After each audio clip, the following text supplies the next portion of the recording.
ನಮಸ್ತೆ ವಿಶೇಷ ಕಾರ್ಯಕ್ರಮಕ್ಕೆ ಸ್ವಾಗತ. ನಾನು ಅರ್ಪಿತಾ. ಈ ಶಿಕ್ಷಣ ಕ್ಷೇತ್ರದಲ್ಲಿ ಬಹಳಷ್ಟು ಹೆಸರು ಮಾಡಿರುವಂತಹ ಸಂಸ್ಥೆಗಳಲ್ಲಿ ಒಂದಾಗಿರುವಂತಹ ಸಪ್ತಗಿರಿ ಶಿಕ್ಷಣ ಸಂಸ್ಥೆ. ಇವರು 25 ವರ್ಷಗಳಿಂದ ವಿದ್ಯಾರ್ಥಿಗಳಿಗೆ ಜ್ಞಾನಾರ್ಜನೆಯನ್ನ ನೀಡ್ತಾ ಬರ್ತಿದ್ದಾರೆ. ಇವತ್ತು ನಾವು ಸಪ್ತಗಿರಿ NPS ಯೂನಿವರ್ಸಿಟಿ ಈ ಯೂನಿವರ್ಸಿಟಿ ಬಗ್ಗೆ ಮಾತನಾಡ್ತಾ ಹೋಗೋಣ. ಇದು ಯಾವಾಗ ಸ್ಟಾರ್ಟ್ ಆಯಿತು, ಇದು ಯಾವೆಲ್ಲ ಕೋರ್ಸ್ಗಳನ್ನ ಕೊಡ್ತಾ ಇದೆ ವಿದ್ಯಾರ್ಥಿಗಳಿಗೆ, ಹಾಗೂ ಇದರಿಂದ ವಿದ್ಯಾರ್ಥಿಗಳಿಗೆ ಯಾವ ರೀತಿಯ ಸಹಕಾರಿ ಸಿಗುತ್ತೆ, ಇದನ್ನೆಲ್ಲ ನಾವು ತಿಳ್ಕೊಳ್ತಾ ಹೋಗೋಣ. ಈ ಬಗ್ಗೆ ತಿಳಿಸ್ಕೊಡೋದಕ್ಕೆ ಇವತ್ತು ನಮ್ಮ ಜೊತೆ ಜಾಯ್ನ್ ಆಗ್ತಾ ಇದ್ದಾರೆ doctor NC Mahendra Babu, dean, school of engineering and technology. ಮೊದಲಿಗೆ ಅವರನ್ನ ಕಾರ್ಯಕ್ರಮಕ್ಕೆ ಸ್ವಾಗತ ಮಾಡೋಣ. Sir, welcome to the show. ನಿಮ್ಗೆ ನಮಸ್ಕಾರ. ಓಕೆ ಸರ್, ಮೊದಲನೇದಾಗಿ ನಿಮ್ಮ ಒಂದು ಕಿರು ಪರಿಚಯ. ನಾನು ಡಾಕ್ಟರ್ NC ಮಹೇಂದ್ರ ಬಾಬು ಅಂತೇಳಿ. ನಾನು ಹಾಲಿ ಸಪ್ತಗಿರಿ NPS ಯೂನಿವರ್ಸಿಟಿಯಲ್ಲಿ dean, school of engineering and technology ಆಗಿ ವರ್ಕ್ ಮಾಡ್ತಾ ಇದ್ದೀನಿ. ನನಗೆ 35 ವರ್ಷ ಮೇಲ್ಪಟ್ಟು ಟೀಚಿಂಗ್ ಮತ್ತು ರಿಸರ್ಚ್ ಅನುಭವ ಇದೆ. ಓಕೆ, ಇನ್ನು ಸಪ್ತಗಿರಿ NPS ಯೂನಿವರ್ಸಿಟಿ ಇದ್ರ ಬಗ್ಗೆ ಹೇಳೋದಾದರೆ ಯಾವಾಗ ಸ್ಟಾರ್ಟ್ ಆಯಿತು, ಏನು ಯಾವ ರೀತಿ ನಡೀತಾ ಇದೆ ಅನ್ನೋ ಥರ? ಸಪ್ತಗಿರಿ ಕಾಲೇಜ್ ಆಫ್ ಇಂಜಿನಿಯರಿಂಗ್ ಅಂತ ಅದು 25 ವರ್ಷದ ಹಿಂದೆನೇ ಇತ್ತು. ಓಕೆ, ಅದಾದ ನಂತರ Saptagiri institute of medical science and research centre, medical college, ಅದು 15 ವರ್ಷದಿಂದ ಇದೆ. ಅದಾದ ನಂತರ ಈಗ 1 ಇಯರಿಂದ ಅದೇ ಮ್ಯಾನೇಜ್ಮೆಂಟು, ಅದೇ ಟ್ರಸ್ಟಿಂದ ಸಪ್ತಗಿರಿ NPS ಯೂನಿವರ್ಸಿಟಿ ಮಾಡಿದ್ದೀವಿ. ಟ್ರೆಮಿಸ್ಟರ್ ಪದ್ಧತಿ ಅದನ್ನು ಮಾಡ್ತಾ ಇದ್ದೀರಾ, ಇದ್ರ ಜೊತೆಗೆ AI ಲ್ಯಾಬ್ಸ್ ಹೀಗೆಲ್ಲ ಇದೆ. ಸೊ ಅದ್ರ ಬಗ್ಗೆ ಹೇಳ್ತಾ ಹೋಗೋದಾದರೆ, ಸೊ ಒಟ್ಟು ನಮ್ಮ ಯೂನಿವರ್ಸಿಟಿ ಕಂಪ್ಲೀಟ್ ಒಂದು ಚಿತ್ರಣ ಕೊಡೋದಾದರೆ, ನಮ್ಮಲ್ಲಿ school of engineering and technology ಅಂತ ಒಂದಿದೆ, ಸ್ಕೂಲ್ ಆಫ್ ಅಪ್ಲೈಡ್ ಸೈನ್ಸ್ ಅಂತ ಒಂದಿದೆ, ಸ್ಕೂಲ್ ಆಫ್ ಮ್ಯಾನೇಜ್ಮೆಂಟ್ ಸ್ಟಡೀಸ್ ಅಂತ ಒಂದಿದೆ, ಮತ್ತು ಸ್ಕೂಲ್ ಆಫ್ ಮೆಡಿಸಿನ್ ಅಂತ ಇದೆ. ಇದು 4 ಸಪ್ತಗಿರಿ ಯೂನಿವರ್ಸಿಟಿ ಅಂಡರ್ ಬರುತ್ತೆ. ಓಕೆ, ಸೊ ನಂತರ ನಮ್ಮಲ್ಲಿ Saptagiri school of engineering and ಟೆಕ್ನಾಲಜಿಯಲ್ಲಿ ನಾವು 6 BE ಕೋರ್ಸಸ್ನ ರನ್ ಮಾಡ್ತಾ ಇದ್ದೀವಿ ಈಗ. ಓಕೆ, ಮೊದಲನೇದಾಗಿ BE in computer science, BE in computer science AIML, okay, that is artificial intelligence and machine learning. Okay, BE in computer science DS, that is data science. Okay, then BE in computer science AIDS, that is artificial intelligence and data science. ಇದು 4 computer related courses ಇದೆ. ಅದಲ್ಲದೆ we have BE in electronics and communication, then BE in electrical and electronics engineering. ಇದಿಷ್ಟು BE courses ನಮ್ಮಲ್ಲಿದೆ. ಮತ್ತು school of applied ಸೈನ್ಸಿಗೆ ಬಂದರೆ we have BCA and MCA courses. And then school of ಮ್ಯಾನೇಜ್ಮೆಂಟಲ್ಲಿ we have BBA and MBA. ಇಷ್ಟು courses ಇದೆ. Okay, ಈ courses ಸ್ಟೂಡೆಂಟ್ಸ್ಗೆ ಯಾವ ರೀತಿ ಹೆಲ್ಪ್ ಮಾಡುತ್ತೆ? ಅವರು ಫ್ಯೂಚರಲ್ಲಿ ಕೆಲಸಕ್ಕೆ ಹೋಗಬೇಕು ಅಂದರೆ, ಅಥವಾ ಅವ್ರದ್ದೇ ಓನ್ ಉದ್ಯಮನ ಸ್ಟಾರ್ಟ್ ಮಾಡಬೇಕು ಅಂತಂದರೆ? ಹೌದು, ನಮ್ಮ ಎಜುಕೇಷನ್ ಉದ್ದೇಶ ಇರೋದಿದೇನೆ. ಸೊ ಮೊದಲನೇದಾಗಿ ಕೆಲವು ಮಕ್ಕಳು ಸ್ಟೂಡೆಂಟ್ಸು ಅವ್ರಿಗೆ ಜಾಬಿಗೆ ಹೋಗೋ ಆಸೆ ಇರುತ್ತೆ, ಅದಕ್ಕೂ ಕೂಡ ಟ್ರೈನ್ ಮಾಡ್ತೀವಿ. ಮತ್ತು ಕೆಲವರಿಗೆ ಎಂಟ್ರಪ್ರಿನರ್ಸ್ ಆಗುವಂಥ ಆಸೆ ಇರುತ್ತೆ, ಸ್ಟಾರ್ಟಪ್ ಅಥವಾ ಎಂಟ್ರಪ್ರಿನರ್ಶಿಪ್ ಸ್ಟಾರ್ಟ್ ಮಾಡೋದಕ್ಕೆ, ಅದು ಕೂಡ ಸಪೋರ್ಟ್ ಮಾಡ್ತೀವಿ. ಅದಲ್ಲದೆ R&D ರಿಸರ್ಚ್ ಆ್ಯಂಡ್ ಡೆವಲಪ್ಮೆಂಟ್ ಸೈಡ್ಗೆ ಹೋಗೋದಕ್ಕೆ ಅದಕ್ಕೂ ಕೂಡ ಸಪೋರ್ಟ್ ಮಾಡ್ತೀವಿ. ಸೊ ನಮ್ಮಲ್ಲಿ ಏನು ಕರಿಕ್ಯುಲಮ್ ಇದೆ, ಮತ್ತು ಆ ಕರಿಕ್ಯುಲಮ್ ಅಲ್ಲದೆ ನಾವೇನು ಸಪೋರ್ಟ್ ಮಾಡ್ತೀವಿ, ಬೇರೆ ಟ್ರೈನಿಂಗ್ ಏನು ಸಪೋರ್ಟ್ ಮಾಡ್ತೀವಿ, ಅದಕ್ಕೆಲ್ಲ ಇನ್ಫ್ರಾಸ್ಟ್ರಕ್ಚರ್ ಮಾಡ್ಕೊಂಡಿದ್ದೀವಿ ಈ 3 ಏರಿಯಾಗೆ. ಅಂದರೆ ಜಾಬ್ಗೆ ಹೋಗ್ಲಿಕ್ಕೂ ತಯಾರು ಮಾಡ್ತೀವಿ, ಎಂಟ್ರಪ್ರಿನರ್ ಆಗ್ಲಿಕ್ಕೂ ತಯಾರು ಮಾಡ್ತೀವಿ, ಮತ್ತು ರಿಸರ್ಚ್ ಆ್ಯಂಡ್ ಡೆವಲಪ್ಮೆಂಟ್ ಸೈಡ್ ಹೋಗೋಕ್ಕೂ ತಯಾರು ಮಾಡ್ತೀವಿ. ಓಕೆ, ಹೇಳ್ಕೊಡ್ತಾ ಇಲ್ಲ, ಜೊತೆಗೆ ನೀವು ಕಂಪನಿ ಜೊತೆ ಟೈ ಅಪ್ ಸಹ ಮಾಡ್ಕೊಂಡಿದ್ದೀರಾ. ಯಾವ್ಯಾವ ಕಂಪನಿ ಅದು? ಇದು ರಿಯಲ್ ವರ್ಕ್ ಎಕ್ಸ್ಪೀರಿಯನ್ಸ್ ಹೇಗೆ ಕೊಡುತ್ತೆ ಅವ್ರಿಗೆ? ಈಗ ನಮಗೆ ನಮ್ಮ ಕರಿಕ್ಯುಲಮ್ ಏನು ಡೆವಲಪ್ ಮಾಡ್ತೀವಿ ಅದನ್ನು ನಾವೊಂದು ಬೋರ್ಡ್ ಆಫ್ ಸ್ಟಡೀಸ್ ಅಂತ ಕರಿತೀವಿ, ಇಂಡಿವಿಜುವಲ್ ಡಿಪಾರ್ಟ್ಮೆಂಟಲ್ಲಿ. ಅದನ್ನು ಡೆವಲಪ್ ಮಾಡುವಾಗ ನಾವೇನು ಮಾಡ್ತೀವಿ, ಎಕ್ಸ್ಪರ್ಟ್ಸನ್ನು ಕರಿತೀವಿ. Experts from industry, experts from academics, ಅಂದರೆ ಬೇರೆ ದೊಡ್ಡ ದೊಡ್ಡ ಯೂನಿವರ್ಸಿಟಿಯವರು, ಅವರನ್ನು ಕರೆದು ಅವರೆಲ್ಲರಿಂದ ಇನ್ಪುಟ್ ತೊಗೊಂಡು ನಮ್ಮ ಕರಿಕ್ಯುಲಮ್ನ ಡೆವಲಪ್ ಮಾಡ್ತೀವಿ. ಅದು ಫಸ್ಟ್ ಸ್ಟೆಪ್. ಅದಲ್ಲದೆ ನಾವು ಈ ಕೋರ್ಸಸ್ ಏನು ಬರುತ್ತೆ, ಆ ಕೋರ್ಸಸ್ಸಲ್ಲಿ ವಿ ಹ್ಯಾವ್ 2 ಕ್ಯಾಟಗರೀಸ್. ಒಂದು ಥಿಯರಿ ಮಾತ್ರ ಇರುತ್ತೆ, ಇನ್ನೊಂದು ಥಿಯರಿ ವಿತ್ ಲ್ಯಾಬ್, ಅಂದರೆ ಥಿಯರಿ ವಿತ್ ಇಂಟಿಗ್ರೇಟೆಡ್ ಲ್ಯಾಬ್ ಅಂತ ಕರಿತೀವಿ, ಅದು ಕೂಡ ಇರುತ್ತೆ. So theory with integrated lab ಬಂದಾಗ ಏನಾಗುತ್ತೆ, ಥಿಯರಿಯಲ್ಲಿ ಏನು ಸ್ಟಡಿ ಮಾಡ್ತಾರೆ ಅದನ್ನು ಇಮಿಡಿಯೇಟಾಗಿ ಅದರ ಜೊತೆಗೇನೆ ಅವರು ಲ್ಯಾಬಲ್ಲಿ ಹೋಗಿ ಪ್ರಾಕ್ಟೀಸ್ ಮಾಡ್ತಾರೆ. ಸೊ ಹಾಗಾಗಿ ಅವರಿಗೆ ಒಂದು ಬೆಟರ್ ಲರ್ನಿಂಗ್ ಎಕ್ಸ್ಪೀರಿಯನ್ಸ್ ಬರುತ್ತೆ. ಇದಲ್ಲದೆ ನಾವು ಈ ಕಂಟಿನ್ಯೂಯಸ್ ಇಂಟರ್ನಲ್ ಅಸೆಸ್ಮೆಂಟ್ ಅಂತ ಮಾಡ್ತೀವಿ. ಈಗ ಏನು ಅಂತಂದರೆ, ಈಗ ನಮಗೆ ರಿಕ್ವೈರ್ಮೆಂಟ್ ಇರೋದು ನಿಮಗೆ ಗೊತ್ತಿರ್ಬೋದು, ನ್ಯಾಕು, NBA ಅಕ್ರಿಟೇಷನ್ ಎಲ್ಲ ಬರುತ್ತೆ. ಅಂದರೆ we need to practise outcome based education ಅಂತ, ಅಂದರೆ which is student centric. Okay. ಇದನ್ನು ಗುರಿ ಇಟ್ಕೊಂಡು ನಾವು ನಮ್ಮ ಕರಿಕ್ಯುಲಮ್ ಡೆವಲಪ್ ಮಾಡಬೇಕು, ಮತ್ತು ನಮ್ಮ ಎಂಟೈರ್ ಟೀಚಿಂಗ್ ಲರ್ನಿಂಗ್ ಪ್ರೋಸೆಸ್ ಅದೇ ರೀತಿ ಇರಬೇಕು. ಅಂದರೆ ಸ್ಟೂಡೆಂಟ್ಗೆ ಕಂಪ್ಲೀಟಾಗಿ ನಾವು ಕಲಿಸೋವಂಥ ಕೆಲಸ ಆಗಬೇಕು. ಸೊ ಅದಕ್ಕೋಸ್ಕರ ಏನು ಮಾಡ್ತೀವಿ ಅಂದರೆ ಈ ಟೋಟಲ್ ಎವ್ಯಾಲ್ಯೂಯೇಷನ್ನ ಸ್ಪ್ಲಿಟ್ ಮಾಡ್ತೀವಿ. 50% CIA ಅಂತ, ಕಂಟಿನ್ಯೂಸ್ ಇಂಟರ್ನಲ್ ಅಸೆಸ್ಮೆಂಟ್ ಅಂತೇಳಿ, 50% ಫೈನಲ್ ಎಕ್ಸಾಮ್ ಇರುತ್ತೆ. ಈ ಕಂಟಿನ್ಯೂಸ್ ಇಂಟರ್ನಲ್ ಅಸೆಸ್ಮೆಂಟಲ್ಲಿ ಡಿಫ್ರೆಂಟ್ ಕಾಂಪೊನೆಂಟ್ಸ್ ಬರುತ್ತೆ. ಒಂದು ಟೆಸ್ಟ್, ರಿಟರ್ನ್ ಟೆಸ್ಟ್, ಮಾಮೂಲಿ ಎಕ್ಸಾಮ್ ಥರ ಇರುತ್ತೆ. ಅದಲ್ಲದೆ ನಾವು ಕ್ವಿಝಸ್ ಕಂಡಕ್ಟ್ ಮಾಡ್ತೀವಿ, ಮತ್ತು ಮಾಡ್ಯೂಲ್ ಎಂಡ್ ಎಕ್ಸಾಮ್ ಅಂತ ಹೇಳಿ ಮಾಡ್ತೀವಿ. ಅಂದರೆ ಈ chapter, end of the chapter ಒಂದು ಸರ್ಪ್ರೈಸ್ ಟೆಸ್ಟ್ ಥರ ಕೊಡ್ತೀವಿ ಅವ್ರಿಗೆ. ಅಂದರೆ ಎಲ್ಲದಕ್ಕೂ ಇಂಪಾರ್ಟೆನ್ಸ್ ಇರಬೇಕು, ಒಂದನ್ನು ಬಿಟ್ಟು ಒಂದನ್ನು ಓದಿ ಆ ಥರ ಮಾಡೋಕ್ಕಾಗಲ್ಲ. They have to learn the whole subject. ಅದಲ್ಲದೆ ನಾವು ಅಸೈನ್ಮೆಂಟ್ಸ್ ಕೂಡ ಕೊಡ್ತೀವಿ. ಈ ಅಸೈನ್ಮೆಂಟ್ಸ್ ಕೊಡುವಾಗ ನಾವೇನು ಮಾಡ್ತೀವಿ ಅಂತಂದರೆ ಅವ್ರಿಗೆ ರಿಯಲ್ ಲೈಫ್ ಪ್ರಾಬ್ಲಮ್, ಅಂದರೆ ಅವ್ರು ಇಂಜಿನಿಯರಿಂಗ್ ಮುಗಿಸಿದ ಮೇಲೆ ಯಾವ ಥರ ಪ್ರಾಬ್ಲಮ್ ಸಾಲ್ವ್ ಮಾಡಬೇಕಾಗ್ಬೋದು, ಆ similar problem in a simple way, ಅದನ್ನು ಕೊಟ್ಟು ಅಸೈನ್ಮೆಂಟ್ ಮಾಡಿಸ್ತೀವಿ. ಅಂದರೆ ಬಿಗಿನಿಂಗಿಂದನೇ ಅವರಿಗೆ ಆ ಎಕ್ಸ್ಪೋಜರ್ ಸಿಗ್ತಾ ಹೋಗುತ್ತೆ. ಸೊ ಹಾಗಾಗಿ ಅವರಿಗೆ ರಿಯಲ್ ಲೈಫಲ್ಲಿ ಅವರ ರೋಲ್ ಏನು, ಅಂದರೆ ಆ್ಯಸ್ ಅ ಪ್ರೊಫೆಷನಲ್ ಅವ್ರ ರೋಲ್ ಏನು, ಅದಕ್ಕೆ ನಾನು ಹೇಗೆ ಎಕ್ವಿಪ್ ಆಗಿರಬೇಕು ಅನ್ನೋದನ್ನು ಕಲಿತಾ ಹೋಗ್ತಾರೆ. ಓಕೆ.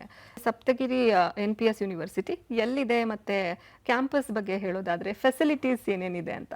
ಸೊ ನಮ್ಮದು ಕ್ಯಾಂಪಸ್ ಬಂದು ಹೇಸರಘಟ್ಟ ಮೇನ್ ರೋಡಲ್ಲಿ ಬರುತ್ತೆ. ಅದು ಜಾಗ ಬಂದು ಚಿಕ್ಕಸಂದ್ರ ಅಂತೇಳಿ. It is very well connected. Metro, Dasarahalli metro ಸ್ಟೇಷನಿಂದ ತುಂಬ ಹತ್ತಿರ, 10 ನಿಮಿಷ ಅಷ್ಟೇ. ಅಲ್ಲಿಂದ BMTC ಬಸ್ಸಸ್ ಕನೆಕ್ಟಿವಿಟಿ ತುಂಬ ಚೆನ್ನಾಗಿದೆ. ಸೊ ಕನೆಕ್ಟಿವಿಟಿ ಏನು ಇಶ್ಯೂ ಇಲ್ಲ. ಸೊ ಈಸಿಯಾಗಿ ಬ್ಯಾಂಗ್ಳೂರಿಂದ ಯಾವ ಮೂಲೆಯಿಂದ ಬೇಕಾದ್ರೂ ಬಂದು ಹೋಗ್ಬೋದು. ಅದಲ್ಲದೆ ನಮಗೆ ಕ್ಯಾಂಪಸ್ಸಲ್ಲೇ ಹಾಸ್ಟೆಲ್ ಫೆಸಿಲಿಟಿ ಇದೆ. ಸೊ ಬಾಯ್ಸ್ ಹಾಸ್ಟೆಲ್ಸು ಇದೆ, ಗರ್ಲ್ಸ್ ಹಾಸ್ಟೆಲ್ಸು ಇದೆ. ಸೊ ಹಾಗಾಗಿ ಅಂದರೆ ಔಟ್ಸೈಡಿಂದ ಬರೋರ್ಗೂ ಅವಕಾಶ ಇದೆ ಉಳ್ಕೊಳ್ಳೋಕ್ಕೆ.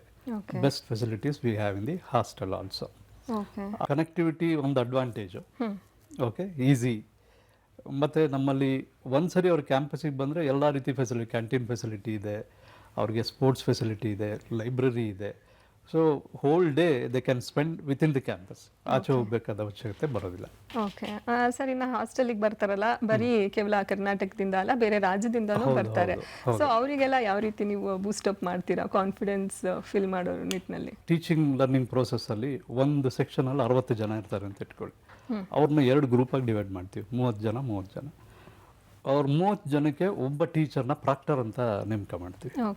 ಆ ಪ್ರಾಕ್ಟರು ಆ 30 ಜನದ್ದು ಕಂಪ್ಲೀಟ್ ರೆಕಾರ್ಡ್ಸ್ ಮೇಂಟೈನ್ ಮಾಡ್ತಾರೆ. ರೆಕಾರ್ಡ್ಸ್ ಅಂದರೆ ಅವರ ಪರ್ಫಾರ್ಮೆನ್ಸ್ PUCಯಲ್ಲಿ ಏನಿತ್ತು, ಈಗ ಅಟೆಂಡೆನ್ಸು ಹೇಗಿದೆ ಅವ್ರದ್ದು, ವೀಕ್ಲಿ ಬೇಸಿಸ್ ಮೇಲೆ ಅದನ್ನೆಲ್ಲ ರೆಕಾರ್ಡ್ ಮಾಡ್ತಾ ಹೋಗ್ತೀವಿ. ಈಗ ಇಂಟರ್ನಲ್ ಟೆಸ್ಟ್ ಆದಾಗ ಅವ್ರ ಪರ್ಫಾರ್ಮೆನ್ಸ್ ಏನಿತ್ತು, ಪ್ರೀವಿಯಸ್ ಸೆಮಿಸ್ಟರ್ ಎಕ್ಸಾಮಲ್ಲಿ ಪರ್ಫಾರ್ಮೆನ್ಸ್ ಏನಿತ್ತು, ಮತ್ತು ಅವ್ರದ್ದು ಎಲ್ಲ ಕಾಂಟ್ಯಾಕ್ಟ್ ಡೀಟೇಲ್ಸ್ ನಮ್ಮ ಹತ್ರ ಇರುತ್ತೆ. ಸೊ ಇಲ್ಲಿ ಪೇರೆಂಟ್ಸ್ ಕಾಂಟ್ಯಾಕ್ಟು, ಮತ್ತು ಹೊರಗಡೆಯಿಂದ ಬಂದ ಸ್ಟೂಡೆಂಟ್ಸ್ ಆದರೆ ಲೋಕಲ್ ಗಾರ್ಡಿಯನ್ ಕಾಂಟ್ಯಾಕ್ಟ್ಸು, ಇದನ್ನೆಲ್ಲ ಇಟ್ಕೊಂಡಿರ್ತೀವಿ. ಸೊ ಏನಾದರೂ ಎಮರ್ಜೆನ್ಸಿ ಇದ್ದಾಗ ಕಮ್ಯುನಿಕೇಟ್ ಮಾಡ್ತೀವಿ, ಅಥವಾ ಏನಾದರೂ ಪರ್ಫಾರ್ಮೆನ್ಸಲ್ಲಿ ಡಿವಿಯೇಷನ್ ಇದ್ದರೆ ಆಗ ಅವ್ರನ್ನ ಕರೆದು ಕೌನ್ಸಿಲಿಂಗ್ ಮಾಡ್ತೀವಿ ಸ್ಟೂಡೆಂಟಿಗೆ ಮತ್ತು ಪೇರೆಂಟ್ಸಿಗೆ. ಸೊ ಈ ರೀತಿ ಕಂಟಿನ್ಯೂಸ್ ಆಗಿ we take care. So it is a continuous process. ಅದಲ್ಲದೆ ಪ್ರತಿ ಸೆಮಿಸ್ಟ್ರು 2 ಸರಿ ಪೇರೆಂಟ್ ಟೀಚರ್ಸ್ ಮೀಟಿಂಗ್ ಮಾಡ್ತೀವಿ. ಸೊ ಇಂಡಿವಿಜುವಲ್ ಪೇರೆಂಟ್ಸ್ಗೆ ಕಾಲ್ ಮಾಡಿ ಕಮ್ಯುನಿಕೇಟ್ ಮಾಡಿ we request them to attend. Majority ಬರ್ತಾರೆ and it gives a very good result. ಪೇರೆಂಟ್ಸ್ಗೂ ಕೂಡ ಒಂದು ಕಾನ್ಫಿಡೆನ್ಸ್ ಬರುತ್ತೆ, ಮತ್ತು ಅವ್ರ ಮಕ್ಕಳ ಪರ್ಫಾರ್ಮೆನ್ಸ್ ಏನಿದೆ ಅಂತ ಕಂಟಿನ್ಯೂಸ್ ಆಗಿ ಅವ್ರಿಗೆ ಗೊತ್ತಾಗ್ತಾ ಇರುತ್ತೆ. ಸಪ್ತಗಿರಿ NPS ಯೂನಿವರ್ಸಿಟಿ ಇಲ್ಲಿ ಥಿಯರಿಟಿಕಲ್ ಬೇಸ್ಡ್ ಅಥವಾ ಪ್ರಾಕ್ಟಿಕಲ್ ಬೇಸ್ಡ್? ಕರಿಕ್ಯುಲಮ್ ಡೆವಲಪ್ ಮಾಡುವಾಗಲೇ ಅದನ್ನು ಕೇರ್ ತಗೋತೀವಿ. Totally it is practical based. So ಈಗ ಆಲ್ಮೋಸ್ಟ್ ಒಂದು 6 ಸಬ್ಜೆಕ್ಟ್ ಒಂದು ಸೆಮಿಸ್ಟರ್ಲಿ ಇತ್ತು ಅಂದರೆ 3 ಸಬ್ಜೆಕ್ಟು ಥಿಯರಿ ಇರುತ್ತೆ, 3 ಸಬ್ಜೆಕ್ಟ್ ಕಂಪಲ್ಸರಿ ಲ್ಯಾಬ್ ಇರುತ್ತೆ. ಇಂಟಿಗ್ರೇಟೆಡ್ ಲ್ಯಾಬ್ ಕೋರ್ಸ್ ಅಂತ ಕರೀತೀವಿ. ಸೊ ಅದನ್ನು ಪ್ರಾಕ್ಟೀಸ್ ಮಾಡೇ ಮಾಡ್ತಾರೆ. ಸೊ ಅದು ಆ ವಾರದಲ್ಲಿ ಏನು ಥಿಯರಿ ನಡೆಯುತ್ತೆ ಅದೇ ವಾರದಲ್ಲಿ ಪ್ರಾಕ್ಟಿಕಲ್ ಕ್ಲಾಸ್ ಕೂಡ ಇರುತ್ತೆ. ಸೊ ಹಾಗಾಗಿ ಇಟ್ ರೀಇನ್ಫೋರ್ಸಸ್ ಥಿಯರಿ ಏನು ಲರ್ನ್ ಮಾಡಿರ್ತಾರೆ ಅದನ್ನು ಅಪ್ಲೈ ಮಾಡಿ ಪ್ರಾಕ್ಟೀಸ್ ಮಾಡೋದ್ರಿಂದ ಅದು ತುಂಬ ಚೆನ್ನಾಗಿ ಅರ್ಥ ಆಗುತ್ತೆ ಅವ್ರಿಗೆ. ಸಪ್ತಗಿರಿ NPS ಯೂನಿವರ್ಸಿಟಿ ಇಲ್ಲಿ ಕೇವಲ ಅಕಾಡೆಮಿಕ್ ಅಷ್ಟೇ ಅಲ್ಲ, ನೀವು ಕಲ್ಚರಲ್ಗೂ ಸಹ ಸಪೋರ್ಟ್ ಮಾಡ್ತೀರಾ. ಅದು ಯಾವ ರೀತಿ? ಸ್ಪೋರ್ಟ್ಸ್ ಇಲ್ಲ, ಸ್ಪೋರ್ಟ್ಸ್ ಅಲ್ಲಿ ಇಂಟ್ರೆಸ್ಟ್ ಇರೋರು, ಕಲ್ಚರಲ್ ಆಕ್ಟಿವಿಟೀಸ್ ನಲ್ಲಿ ತುಂಬಾ ಆಕ್ಟಿವ್ ಇರೋರು, ಅವ್ರಿಗೆಲ್ಲ ಯಾವ ರೀತಿ ಹೆಲ್ಪ್ ಸಿಗತ್ತೆ? We try to give overall personality development. ನಮಗೆ ಈಗಾಗಲೇ we have a separate department HRD ಅಂತ, ಹ್ಯೂಮನ್ ರಿಸೋರ್ಸ್ ಡೆವಲಪ್ಮೆಂಟ್ ಅಂತೇಳಿ ಒಂದು ಟೋಟಲ್ ಟೀಮೇ ಇದೆ. ಓಕೆ. ಅದರಲ್ಲಿ ನಾವೇನು ಮಾಡ್ತೀವಿ ಅಂದರೆ ಅವ್ರಿಗೆ ಲೈಫ್ ಸ್ಕಿಲ್ಸ್ ಟ್ರೈನ್ ಮಾಡ್ತೀವಿ, ಪರ್ಸನಾಲಿಟಿ ಡೆವಲಪ್ಮೆಂಟು, ಅದಲ್ಲದೆ ಟೆಕ್ನಿಕಲ್ ಆ್ಯಪ್ಟಿಟ್ಯೂಡು, ಓಕೆ, ಇದೆಲ್ಲನೂ ಕಲಿಸ್ತೀವಿ. ಓಕೆ. ನಮಗೆ ಸ್ಪೋರ್ಟ್ಸ್ ಫೆಸಿಲಿಟೀಸ್ ಇದೆ. ಅವರಿಗೆ ಟೈಮ್ ಟೇಬಲಲ್ಲೇ ನಾವು ಅಕಾಮಿಡೇಟ್ ಮಾಡ್ತೀವಿ. ಪರ್ಟಿಕ್ಯುಲರ್ ಆಫ್ಟರ್ನೂನ್ಸು ಒಂದು 3 hours weekly twice we accommodate them to use the sports facilities. ನಮ್ಮಲ್ಲಿ ಫಿಸಿಕಲ್ ಡೈರೆಕ್ಟರ್ಸ್ ಇದ್ದಾರೆ. ಸೊ ಆ ಟೈಮಲ್ಲಿ ಅವರು ಆ ಫೆಸಿಲಿಟಿನ ಯೂಸ್ ಮಾಡಿಕೊಂಡು ಕಲ್ತ್ಕೋಬೋದು. ಆಮೇಲೆ ಅಲ್ಲೂ ಕೂಡ ಕ್ಲಬ್ ಅಂತ ಮಾಡ್ತೀವಿ. ಇಂಡಿವಿಜುವಲ್, ಈಗ ವಾಲಿಬಾಲು ಅಥವಾ ಕ್ರಿಕೆಟ್, ಬಾಸ್ಕೆಟ್ಬಾಲ್, ಅದಕ್ಕೊಂದು ಕ್ಲಬ್ ಅಂತ ಮಾಡ್ತೀವಿ.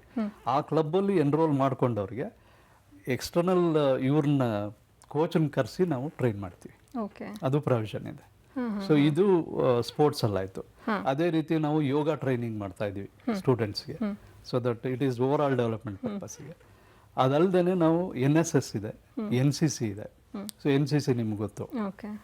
NCC ಇರೋದ್ರಿಂದ NCCಗೆ ಎನ್ರೋಲ್ ಆದವ್ರಿಗೆ ಒಂದು ಡಿಸಿಪ್ಲಿನ್ ಬರುತ್ತೆ, ಒಂದು ಪೇಟ್ರಿಯಾರಿಸಮ್ ಡೆವಲಪ್ ಆಗುತ್ತೆ, ಮತ್ತು ಪರ್ಸನಾಲಿಟಿ ಡೆವಲಪ್ಮೆಂಟು ಕೂಡ ಆಗುತ್ತೆ. ಅದನ್ನು ಸಪೋರ್ಟ್ ಮಾಡ್ತೀವಿ. ಅದಲ್ಲದೆ NSS ಇದೆ. ಈ NSS ಪರ್ಪಸ್ ಏನಂದರೆ ಅವ್ರಿಗೆ ಸೊಸೈಟಿ ಜೊತೆ ಕನೆಕ್ಟ್ ಬೆಳೆಸೋದು. ಸೊ ಅದು ರೆಗ್ಯುಲರ್ ಆಗಿ ಕ್ಯಾಂಪ್ಸ್ ಮಾಡ್ತೀವಿ, ಮತ್ತು ವಿ ಟೇಕ್ ದಮ್ ಅರೌಂಡ್, ಬೇರೆ ಬೇರೆ ಸಿಚುವೇಶನಲ್ಲಿ ಅವ್ರನ್ನ ಎಕ್ಸ್ಪೋಜರ್ ಸಿಗೋ ಥರ ಮಾಡ್ತೀವಿ. ಇದು ಓವರ್ ಆಲ್ ಡೆವಲಪ್ಮೆಂಟ್ಗೆ ಸಪೋರ್ಟ್ ಆಗುತ್ತೆ. ಅದಲ್ಲದೆ ನಮ್ಮಲ್ಲಿ ಈಚ್ ಡಿಪಾರ್ಟ್ಮೆಂಟ್, ಈಗ ಕಂಪ್ಯೂಟರ್ ಸೈನ್ಸ್ ಅಂತಂದರೆ ಕಂಪ್ಯೂಟರ್ ಸೈನ್ಸ್ ಡಿಪಾರ್ಟ್ಮೆಂಟ್ ಅಂತ ಕರಿತೀವಿ ಅದನ್ನ, ಅವರಲ್ಲಿ ಕ್ಲಬ್ಸ್ ಮಾಡ್ತಾರೆ. ಅಂದರೆ ಆ ಕ್ಲಬ್ಗಳೇನೇನು ಅಂದರೆ ಈ entire club is operated by the students. ಅವ್ರನ್ನೇ ಐಡೆಂಟಿಫೈ ಮಾಡಿ ಅವ್ರನ್ನೇ ಬಿಡ್ತೀವಿ, ಸೊ ದಟ್ ಅವ್ರಿಗೂ ಒಂದು ಆ ಪರ್ಸನಾಲಿಟಿ ಡೆವಲಪ್ಮೆಂಟ್ಗೆ ಹೆಲ್ಪ್ ಆಗುತ್ತೆ.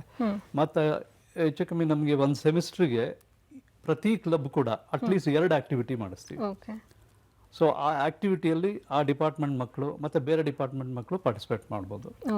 ಸೊ ಅವರಿಗೆ ಅದೊಂದು ಲರ್ನಿಂಗು ಆಗುತ್ತೆ. ಅಂದರೆ ಬಿಯಾಂಡ್ ಕರಿಕ್ಯುಲಮ್ ಏನು ಬೇಕು ಆ ಆ್ಯಕ್ಟಿವಿಟೀಸ್ನ ಅಲ್ಲಿ ಮಾಡಿಸ್ತೀವಿ. ಆ ಲರ್ನಿಂಗು ಬರುತ್ತೆ ಮತ್ತು ಓವರ್ ಆಲ್ ಪರ್ಸನಾಲಿಟಿ ಡೆವಲಪ್ಮೆಂಟ್ಗೂ ಹೆಲ್ಪ್ ಆಗುತ್ತೆ.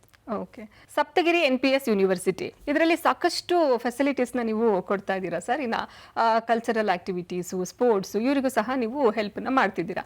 ಇನ್ನು ಇವರು ಈ ಥರ ಎಲ್ಲ ಪ್ರಾಕ್ಟೀಸ್ ಸೆಷನ್ಸ್ಗೆ ಹೋಗಬೇಕಾಗತ್ತೆ, ಕಾಂಪಿಟೇಷನ್ಸ್ ಇರುತ್ತೆ, ಅಲ್ಲಿಗೆ ಹೋಗಬೇಕಾಗತ್ತೆ. ಸೊ ಅವಾಗ ಏನಾಗುತ್ತೆ, ಕ್ಲಾಸಸ್ ತುಂಬ ಮಿಸ್ ಆಗಿಬಿಡುತ್ತೆ. ಅವರಿಗೆ ಎಕ್ಸ್ಟ್ರಾ ಕ್ಲಾಸಸ್ ಕೊಡೋದು, ಯಾವ ರೀತಿ ವರ್ಕೌಟ್ ಮಾಡ್ತೀರಾ? ಹೌದು, ನಮ್ಮಲ್ಲಿ ಒಂದು ಕಾನ್ಸೆಪ್ಟ್ ರೆಮಿಡಿಯಲ್ ಕ್ಲಾಸಸ್ ಅಂತ.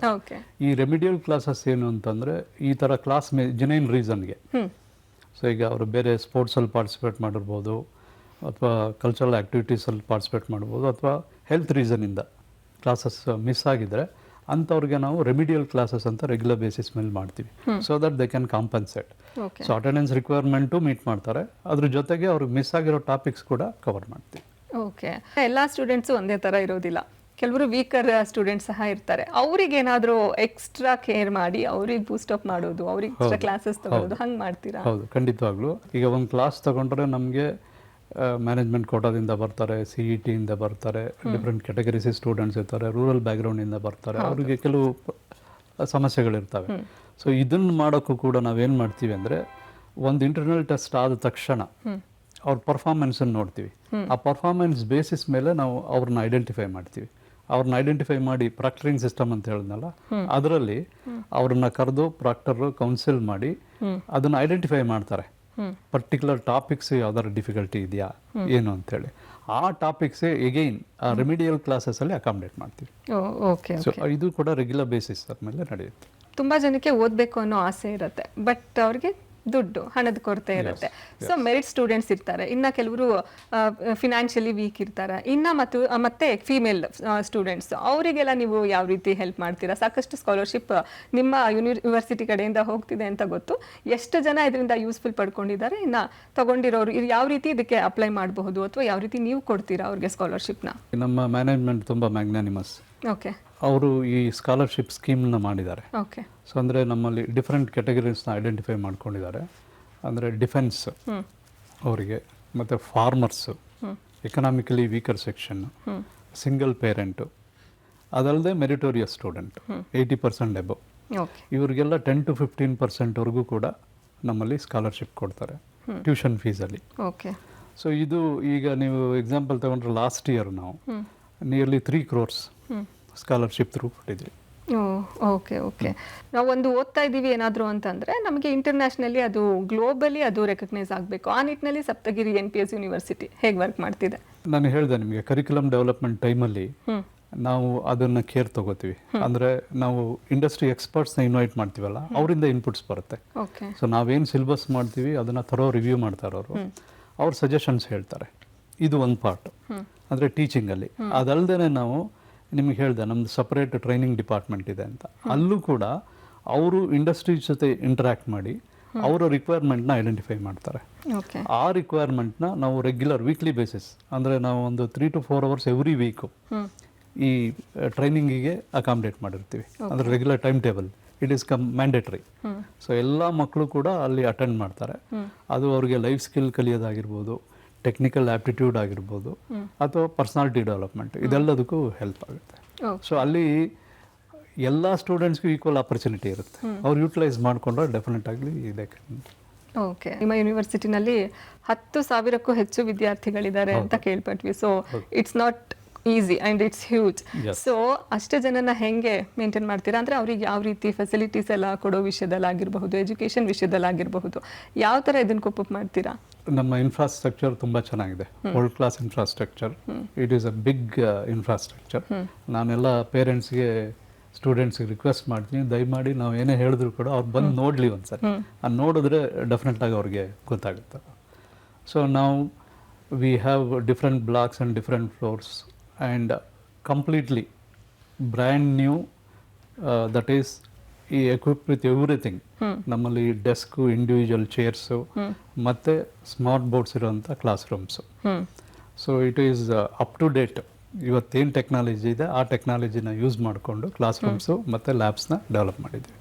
ಸೊ ಈವನ್ ಲ್ಯಾಬ್ಗಳಲ್ಲೂ ಕೂಡ what are the competing facilities we have, that is the best in class. So large size screen ಮತ್ತು ಅಪ್ ಟು ಡೇಟ್ ಸಾಫ್ಟ್ವೇರ್ಸು ಎಲ್ಲ ಇದೆ. ಹಾಗಾಗಿ ಸ್ಟೂಡೆಂಟ್ಸ್ಗೆ ಏನು ಫೆಸಿಲಿಟಿ ಬೇಕು, and we have very good library, V have very good canteen. So ಮತ್ತು ನಾನು ಆಗಲೇ ಹೇಳಿದೆ ನಿಮಗೆ, ಸ್ಪೋರ್ಟ್ಸು, NSS ಎಲ್ಲ ರೀತಿ ಸಪೋರ್ಟು ಇರೋದ್ರಿಂದ students the can spend the whole day very conveniently in the campus. Okay. ಬೆಂಗಳೂರಿನಲ್ಲಿ ಸಾಕಷ್ಟು ಯೂನಿವರ್ಸಿಟಿಗಳಿದ್ದಾವೆ, ಸಪ್ತಗಿರಿನೇ ಯಾಕೆ ಆಯ್ಕೆ ಮಾಡ್ಕೊಳ್ಬೇಕು? ನಾನು ಅಪೀಲ್ ಮಾಡಿಕೊಂಡೆ, ಬಂದು ನೋಡಿ ಅಂತ. ಯಾಕೆ ಅಂದರೆ we have the best infrastructure and brand new it is. And then we have the best faculty available. ನಮಗೇನು ರಿಕ್ವೈರ್ಮೆಂಟ್ ಇದೆ ಕಂಪ್ಲೀಟ್ ಇದ್ದಾರೆ. ಸೊ ಎಲ್ಲ qualified faculty with PhDs. So nearly 400 faculty members ಇದ್ದೀವಿ ನಾವೀಗ. ಸೊ ಅದಲ್ಲದೆ ಇನ್ನೂ ಬರ್ತಾರೆ, ನೆಕ್ಸ್ಟ್ ರಿಕ್ವೈರ್ಮೆಂಟಿಗೆ ರಿಕ್ರೂಟ್ ಮಾಡ್ಕೋತೀವಿ. ಪ್ಲಸ್ ಅದರಲ್ಲಿ ಹೆಚ್ಚು ಕಮ್ಮಿ 25% PhD ಹೋಲ್ಡರ್ಸ್ ಇದ್ದಾರೆ. ಆ್ಯಂಡ್ ಆವ್ರೇಜ್ ಎಕ್ಸ್ಪೀರಿಯನ್ಸ್ ತೆಗೆದ್ರೆ ಮೋರ್ ದ್ಯಾನ್ 12 to 15 years ಬರುತ್ತೆ. ಸೊ ಎಕ್ಸ್ಪೀರಿಯನ್ಸ್ ಫ್ಯಾಕಲ್ಟಿ ಇದ್ದಾರೆ, ಇನ್ಫ್ರಾಸ್ಟ್ರಕ್ಚರ್ ಇದೆ. ಪ್ಲಸ್ ನಮ್ಮ ಕರಿಕ್ಯುಲಮ್ ಏನಿದೆ ಕಂಪ್ಲೀಟ್ ರೆಗ್ಯುಲರ್ ಆಗಿ ಅಪ್ಡೇಟ್ ಮಾಡ್ತಾ ಇರ್ತೀವಿ. So we have continuous interaction. Adding to that ನಾವೀಗ 2 ಡಿಫ್ರೆಂಟ್ ಆಸ್ಪೆಕ್ಟ್ಸ್ ಇದೆ. ಒಂದು ಮಾಸ್ಟರ್ ಕ್ಲಾಸ್ ಅಂತ ಕಂಡಕ್ಟ್ ಮಾಡ್ತೀವಿ. ಮಾಸ್ಟರ್ ಕ್ಲಾಸ್ ಅಂದರೆ we invite industry people who are expert in that particular area. ಅವರು ಬಂದು ಒಂದು ಟಾಪಿಕ್ ಮೇಲೆ ಒಂದು ಲೆಕ್ಚರ್ ಮಾಡ್ತಾರೆ. ಸೊ ದಟ್ ಅವ್ರಿಗೆ ಸ್ಟೂಡೆಂಟ್ಸ್ಗೆ ಈಗ ಇಂಡಸ್ಟ್ರಿಯಲ್ಲಿ ಏನು ನಡೀತಾ ಇದೆ, ಹೇಗೆ ನಡೀತಾ ಇದೆ, ಏನು ರಿಕ್ವೈರ್ಮೆಂಟ್ ಇದೆ ಅನ್ನೋದು ಒಂದು ಗೊತ್ತಾಗುತ್ತೆ. ಮತ್ತು ಇನ್ನೊಂದು ಏನು ಅಂದರೆ ಲರ್ನಿಂಗ್ ಫ್ರಮ್ ಪ್ರಾಕ್ಟೀಷನರ್ ಅಂತ. ಇದನ್ನು ನಾವು ಟೀಚರ್ಸ್ನ ಟಾರ್ಗೆಟ್ ಮಾಡಿ ಮಾಡ್ತಾ ಇದ್ದೀವಿ. ಅಂದರೆ ಅದೇ ರೀತಿ ಎಕ್ಸ್ಪರ್ಟ್ಸ್ನ ಇನ್ವೈಟ್ ಮಾಡಿ ಟೀಚರ್ಸ್ಗೆ ಟಾಕ್ ಮಾಡಿಸ್ತೀವಿ. ಅಂದರೆ ಲೆಕ್ಚರ್ ಟೀಚರ್ಸ್ಗೂ what is a trend, industry requirement ಏನು, in which direction it is going, ಏನು ಟ್ರೆಂಡ್ ಇದೆ. ಸೊ ಆ ಟ್ರೆಂಡ್ ಹೇಗೆ ಮೀಟ್ ಮಾಡಬೇಕು ಅನ್ನೋದಕ್ಕೆ ನಾವು ಎಕ್ವಿಪ್ ಆಗೋದಕ್ಕೆ ಅದು ಸಪೋರ್ಟ್ ಮಾಡುತ್ತೆ. Okay sir. ಇನ್ನು ಸ್ಟೂಡೆಂಟ್ಸ್ಗೆ ಏನಿರುತ್ತೆ, ಕೆಲವರಿಗೆ ನಾನು ಕೆಲ್ಸಕ್ಕೆ ಹೋದರೆ ಸಾಕು, ಈ ಥರ ಓದ್ಬಿಟ್ಟು ನಾನು ಕೆಲ್ಸಕ್ಕೆ ಹೋಗಬೇಕು. ಸೊ ಕ್ಯಾಂಪಸ್ ಸೆಲೆಕ್ಷನ್ ಅದ್ರ ಬಗ್ಗೆ ಹೇಳೋದಾದರೆ ನಾವು HRD ಡಿಪಾರ್ಟ್ಮೆಂಟ್ ಅಂತ ಸಪ್ರೇಟ್ ಆಗಿದೆ ಅಂತ. ಅದರಲ್ಲಿ ನಾವು ಒಂದು it is a big team, 15 to 25 members ಇದ್ದಾರೆ. ಅದರಲ್ಲಿ ಇನ್ಹೌಸ್ ಟ್ರೈನಿಂಗ್ ನಾವೇ ಮಾಡ್ತೀವಿ. ಸೊ ದ್ಯಾಟ್ ಈ whole purpose is to invite companies and to train the students to meet their requirement. ಯಾಕೆಂದರೆ ಕಂಪ್ನೀಸ್ ಬಂದಾಗ ಅವ್ರಿಗೆ ಸಫಿಷಿಯೆಂಟ್ ನಂಬರ್ಸು ಸಿಗೋದಿದ್ರೆ ಅವ್ರು ಖಂಡಿತ ಬರ್ತಾರೆ. ಸೊ ನಾವು ಮೊದಲೇ ಅವ್ರ ಜೊತೆ ಇಂಟ್ರಾಕ್ಷನ್ ಮಾಡಿ ಅವ್ರ ರಿಕ್ವೈರ್ಮೆಂಟ್ ಏನು ಅಂತ ಅರ್ಥ ಮಾಡಿಕೊಂಡು ಅದ್ರ ತಕ್ಕಂಗೆ ಟ್ರೈನಿಂಗ್ ಕೊಟ್ಟಿರ್ತೀವಿ. ಹಾಗಾಗಿ ಪ್ಲೇಸ್ಮೆಂಟಿಗೆ ತೊಂದರೆ ಆಗಲ್ಲ. ಓಕೆ, ರಿಯಲ್ ಟೈಮ್ ಜೊತೆಗೆ ಎಕ್ಸ್ಪೀರಿಯನ್ಸ್ ನಮಗೆ ಕೊಡ್ತೀರಾ? College of engineering already we have establish contact. Well known. ಹೌದು. ಸೊ ಹಾಗಾಗಿ ಅದು ಕಂಟಿನ್ಯೂ ಆಗುತ್ತೆ. ಪ್ಲಸ್ ಅದಲ್ಲದೆ ಅಡಿಷನಲ್ ಆಗಿ ನಾವು ರಿಕ್ವೈರ್ಡ್ ಇದು what we have plans is to establish labs, industry supported labs ಕ್ಯಾಂಪಸಲ್ಲಿ ಮಾಡ್ತಾರೆ. ಅಂದರೆ ಇಂಡಸ್ಟ್ರಿಯವರು ಸಪೋರ್ಟ್ ಮಾಡ್ತಾರೆ, ನಾವು ಕಾಂಟ್ರಿಬ್ಯೂಟ್ ಮಾಡಿ ಆ ಲ್ಯಾಬ್ಸ್ ಎಸ್ಟಾಬ್ಲಿಷ್ ಮಾಡ್ತೀವಿ. ಅದಕ್ಕೆ ನಮ್ಮ ಟೀಚರ್ಸ್ನ ಟ್ರೈನ್ ಮಾಡ್ತಾರೆ. ಸೊ ಆ ಲ್ಯಾಬ್ಸಲ್ಲಿ ಏನು ನಡೆಯುತ್ತೆ ಅಂದರೆ ಅವರ ಇಂಡಸ್ಟ್ರಿ ರಿಕ್ವೈರ್ಮೆಂಟ್ ಏನಿದೆ ಆ ಟಾಪಿಕ್ಸ್ ಮೇಲೆ ಟ್ರೈನಿಂಗ್ ನಡೆಯುತ್ತೆ. ಅದು ಒಂದು. ಓಕೆ. ಆಮೇಲೆ ಲೇಟರ್ ಸೆಂಟರ್ ಆಫ್ ಎಕ್ಸಲೆನ್ಸ್ ಅಂತ ಕರಿತೀವಿ, which supports the research. Actually ನಮ್ಮಲ್ಲಿ PhD ಹೋಲ್ಡರ್ಸು ಫ್ಯಾಕಲ್ಟಿ ಯಾರು ರಿಸರ್ಚ್ ಇಂಟ್ರೆಸ್ಟ್ ಇದೆ ಅವ್ರು ಆ ಏರಿಯಾದಲ್ಲಿದ್ದರೆ ಅಂಥ ಇಂಡಸ್ಟ್ರಿ ಜೊತೆ ನಾವು ಟೈಅಪ್ ಆಗಿ ಸೆಂಟರ್ ಆಫ್ ಎಕ್ಸಲೆನ್ಸ್ ಡೆವಲಪ್ ಮಾಡ್ತೀವಿ. ಅದು ಮ್ಯೂಚುವಲಿ ಬೆನಿಫಿಷಿಯಲ್, ನಮಗೂ ಬೆನಿಫಿಟ್ಟು ಮತ್ತು ಇಂಡಸ್ಟ್ರಿಗೂ ಬೆನಿಫಿಟ್. ಯಾವುದೇ ಒಂದು ವಿಷಯ ಆಗಿದ್ರು ವರ್ಷದಿಂದ ವರ್ಷಕ್ಕೆ ಅದು ಇಂಪ್ರೂವ್ ಆದ್ರೇನೆ ಅದಕ್ಕೆ ಬೆಲೆ. ಸೊ ಲಾಸ್ಟ್ ಇಯರ್ ಏನಿತ್ತು, ಈ ವರ್ಷ ಏನು ಇಂಪ್ರೂವ್ ಆಗಿದೆ ನಿಮ್ಮ ಯೂನಿವರ್ಸಿಟಿನಲ್ಲಿ? ಲಾಸ್ಟ್ ಇಯರ್ ಕಂಪೇರ್ ಮಾಡಿದರೆ ನಾನು ಹೇಳಿದ್ನಲ್ಲ, ಲಾಸ್ಟ್ ಇಯರ್ ನಮ್ಮದು ಫಸ್ಟ್ ಇಯರ್ ಮಾತ್ರ ಇದ್ದಿದ್ದು. ಓಕೆ. ಆಗ ಆ ಫಸ್ಟ್ ಇಯರ್ ರಿಕ್ವೈರ್ಮೆಂಟ್ಗೆ ಏನಿತ್ತು ಅದನ್ನು ಮಾತ್ರ ಎಸ್ಟಾಬ್ಲಿಷ್ ಮಾಡಿದ್ವಿ. ಈಗ ನಾನು ಹೇಳ್ದಂಗೆ HRD ಡಿಪಾರ್ಟ್ಮೆಂಟ್ ಈಗ ಸೆಕೆಂಡ್ ಇಯರಿಂದ ಸ್ಟಾರ್ಟ್ ಆಗಿದೆ. ಅದೇ ರೀತಿ ಅಡಿಷನಲ್ ಸ್ಪೋರ್ಟ್ಸ್ ಫೆಸಿಲಿಟೀಸ್ ನಾವು ಕೊಡ್ತಾ ಇದ್ದೀವಿ. ಮತ್ತು ಲೈಬ್ರರಿ ಎಕ್ಸ್ಪ್ಯಾಂಡ್ ಆಗ್ತಿದೆ, ನ್ಯೂ ಲ್ಯಾಬ್ಸ್ ಆ್ಯಡ್ ಆಗ್ತಾ ಇದೆ. ಸೊ ಇದೆಲ್ಲ ಪ್ರತಿ ವರ್ಷನೂ ನಡೀತಾ ಹೋಗುತ್ತೆ, ಕಂಟಿನ್ಯೂಸ್ ಪ್ರೋಸೆಸ್ ಇದು. ಅಂದರೆ 4 ಇಯರ್ಸ್ ಆದಮೇಲೆ ನಿಂತೋಗಲ್ಲ. ಯಾಕೆಂದರೆ ನೀವು 4 ಇಯರ್ಸ್ ಆದಮೇಲೆ ಟೆಕ್ನಾಲಜಿ ಚೇಂಜ್ ಆಗುತ್ತೆ, ರಿಕ್ವೈರ್ಮೆಂಟ್ ಚೇಂಜ್ ಆಗುತ್ತೆ. ಆಗ ಮತ್ತೆ ನಾವು ಕರಿಕ್ಯುಲಮ್ನ ರಿವೈಸ್ ಮಾಡಬೇಕು. Again we take input from experts, industry experts, ಆ ಕರಿಕ್ಯುಲಮ್ ರಿವೈಸ್ ಆಗುತ್ತೆ. So it is a continuous process. Okay. ನಿಮ್ಮ ಅಚೀವ್ಮೆಂಟ್ಸ್ ಬಗ್ಗೆ ಹೇಳೋದಾದ್ರೆ ಸರ್? ಅದೇ ಅಚೀವ್ಮೆಂಟ್ಸ್ ಹೇಳೋದಾದರೆ ನಾವು ಈಗ 1 ಇಯರಲ್ಲೇ ನಾವು required infrastructure, complete infrastructure develop ಮಾಡಿದ್ದೀವಿ. That is world class infrastructure. ಮತ್ತು all required faculty we recruited. ಅದಲ್ಲದೆ ನಾವೀಗ ಮಕ್ಕಳಿಗೆ ಈ ಪ್ರಾಜೆಕ್ಟ್ಸ್, ಮಿನಿ ಪ್ರಾಜೆಕ್ಟ್ಸ್ ಅಂತ ಮಾಡಿಸ್ತೀವಿ. ಸೊ ನಮ್ಮ ಟಾರ್ಗೆಟ್ ಇರೋದೇನು ಅಂದರೆ ಒಬ್ಬ ಸ್ಟೂಡೆಂಟು ಅವನು ಮುಗಿಸೋ ಹೊತ್ತಿಗೆ ಮಿನಿಮಮ್ 3 ಮಿನಿ ಪ್ರಾಜೆಕ್ಟ್ ಮಾಡಿರಬೇಕು. ಈ ಪ್ರಾಜೆಕ್ಟ್ ಮಾಡೋದ್ರಿಂದ ಏನಾಗುತ್ತೆ ಅಂದರೆ ಅವ್ರು ಏನು ಥಿಯರಿ ಕಲ್ತಿರ್ತಾರೆ ಅದನ್ನು ಅಪ್ಲೈ ಮಾಡಿ ಅವ್ರು ಓನಾಗಿ ಅಪ್ಲೈ ಮಾಡಿ ಕಲಿತಾರೆ. ಅದು ಈ ಪ್ರಾಜೆಕ್ಟು ಚೆನ್ನಾಗಿ ಮಾಡಿದ್ರೆ ಅವ್ರಿಗೆ ಇಂಟರ್ನ್ಶಿಪ್ ಸಿಗುತ್ತೆ ಇಂಡಸ್ಟ್ರಿಯಲ್ಲಿ. ಆ ಇಂಟರ್ನ್ಶಿಪ್ ಮಾಡಿದಾಗ ಚೆನ್ನಾಗಿ ಮಾಡಿದ್ರೆ ಅದು ಪ್ರಾಜೆಕ್ಟ್ ಆಗಿ ಕನ್ವರ್ಟ್ ಆಗುತ್ತೆ. ಇಂಡಸ್ಟ್ರಿಯಲ್ ಪ್ರಾಜೆಕ್ಟ್ ಕೊಡ್ತಾರೆ. ಆ ಪ್ರಾಜೆಕ್ಟಲ್ಲಿ ಕೂಡ ಚೆನ್ನಾಗಿ ಪರ್ಫಾರ್ಮ್ ಮಾಡಿದ್ರೆ ಅವ್ರಿಗೆ ಜಾಬು ಸಿಗುತ್ತೆ. ಹೌದು. ಸೊ ಇದನ್ನೆಲ್ಲ ಇನಿಷಿಯೇಟ್ ಮಾಡಿದ್ವಿ ನಾವು, ಈಗಾಗಲೇ ಇನಿಷಿಯೇಟ್ ಮಾಡಿದ್ವಿ. ಓಕೆ. ಇನ್ನು ಒಂದು ವಿಷನ್ ಅಂತ ಇರುತ್ತೆ ಸರ್, ನೆಕ್ಸ್ಟ್ 5 ಇಯರ್ಸ್ಗೆ ನಿಮ್ಮ ಗೋಲ್ ಏನಿದೆ? ನಾನು ಹೇಳಿದ್ನಲ್ಲ ಮೊದಲೇ, industry supported labs maximum numbers ನಾವು ಎಸ್ಟಾಬ್ಲಿಷ್ ಮಾಡಬೇಕು. So that will have continuous interaction with industry. ಮತ್ತು ರಿಸರ್ಚ್ ಸೆಂಟರ್ಸ್ ಎಸ್ಟಾಬ್ಲಿಷ್ ಮಾಡಬೇಕು. ಸೊ ಅದೇ ರೀತಿ ಈ ನಮ್ಮ ಕಮ್ಯುನಿಟಿ ಅಥವಾ ಸೊಸೈಟಿ ಏನಿದೆ ಅದರ ಪ್ರಾಬ್ಲಮ್ಸ್ನ ಐಡೆಂಟಿಫೈ ಮಾಡಿ ಥ್ರೂ ಅವರ್ ರಿಸರ್ಚ್ ಸೊಲ್ಯೂಷನ್ ಕೊಡಬೇಕು.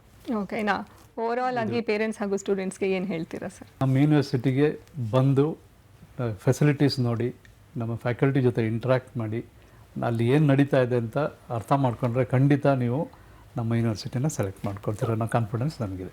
ಓಕೆ. ಇಷ್ಟೊತ್ತು ನಮ್ಮ ಜೊತೆ ಇದ್ದು ಸಾಕಷ್ಟು ಇನ್ಫಾರ್ಮೇಷನನ್ನು ಹಂಚ್ಕೊಂಡ್ರಿ. Thank you so much sir. ನಮಸ್ತೆ. Thank you. Saptagiri NPS university, ಇವರ ಕಾಂಟ್ಯಾಕ್ಟ್ ಡೀಟೇಲ್ಸ್ ಹೇಗಿದೆ?